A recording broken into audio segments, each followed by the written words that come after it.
The market square in Arras, one of the key towns in the British sector of the Western Front. For 4 old men as for umpteen thousands of British soldiers, it was the jump-off point on their way to the front line. Their combined ages total 363 years. 3 generations later, wartime souvenirs sell for fancy prices, and Arras has been rebuilt. For Rifleman Jack Brown, now 91, it was the first overseas trip since the Great War. His decorations earned him recognition, if only from a boy 7 years younger than he was when he joined Kitchener's army.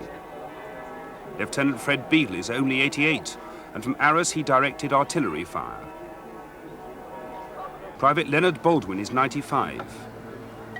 He was a stretcher bearer who carried countless men to safety during the war. An old tin hat was on sale to a veteran for £9.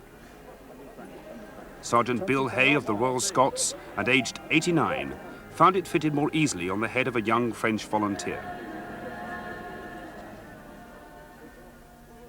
This is the only preserved section of the Somme killing ground, all that's left intact. No man's land and its shell holes are softened by grass. The familiar trench lines where so many died are still there.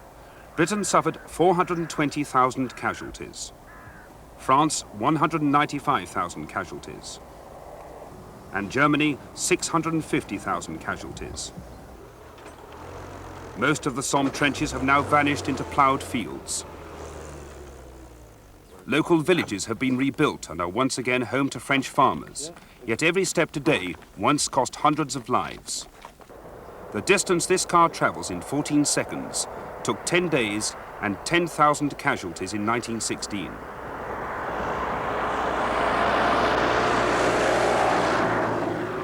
Serjeant Bill Hay remembers particularly the battle for High Wood. Now, nearly 70 years on, he sets foot amongst its trees for the first time since then. In the war, he was pinned down in no man's land during the attack. I think the most vivid memories I have about battles is lying in an open field, in a stubble field, when you're under heavy shell fire and machine gun fire, and there's men being hit all round, and you're lying there and you can't move. No good moving. Wherever you lie still, you're just in the same danger as you are if you move. So you just lie still. And if your nails could dig a hole and get down, you would do it and get your head down, but you can't. You've got to wait till the bombing stops. Then when it stops, then you get up and you have to pick up your wounded if you can. Jack Brown was badly wounded in the attack on High Wood. He believed he was dying in the open fields that were then no man's land, yet he managed to crawl back to the first aid post. I walked out of High Wood and I got down the clearing station, and from there I got home to England. And I was bashing in the trenches by Christmas. So that's the real story of it, the truth. All the truth, nothing heroic. Thiepval Memorial names some 73,000 men who have no known graves.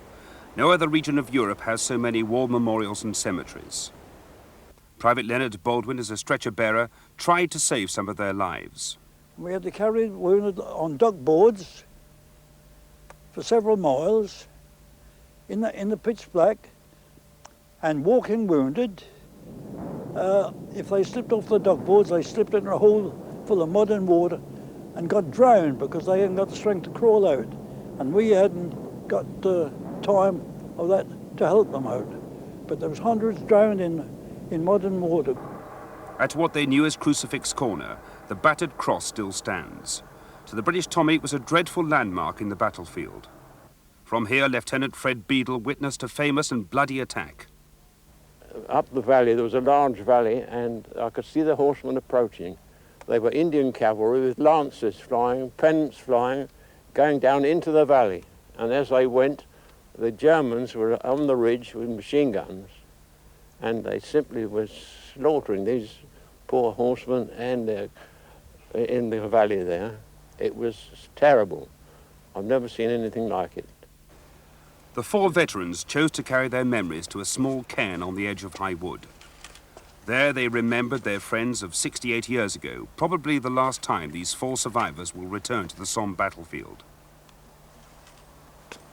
They shall not grow old, as we who are left grow old. We shall not weary them, nor the earth condemn.